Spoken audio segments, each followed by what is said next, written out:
SOAtest facilitates the creation of codeless automated web UI test suites.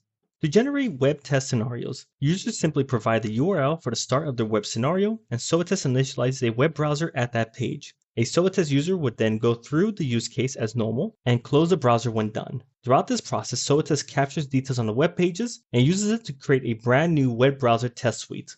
Each action that was recorded becomes a browser playback tool, which performs actions such as clicks and typing without the need of any coding.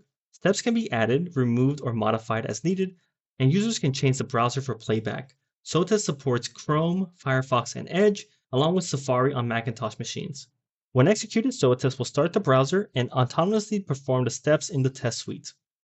Web UI issues can be hard to catch, but with Parasoft SOAtest, validating behavior is fast, reliable, and completely codeless. Simply open the browser content viewer, right-click the element you want to verify, and set your validation. No scripting required. You can even extract dynamic data with this process and reuse it across steps, making your tests more flexible.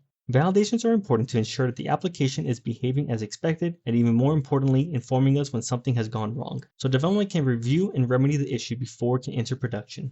When I execute the web UI test, SOAtest will be performing validation after the login and logout steps, so I can confirm that the two buttons behave as expected. When validations fail, SOAtest highlights the issues automatically, so your team knows exactly where things went off track. Detailed insights are reported in the quality test view, giving you clear feedback. It's simple, seamless, and integrates directly into your CI/CD pipeline. With SOAtest, you can confidently validate every step of your web UI, catching issues early and delivering higher quality software faster.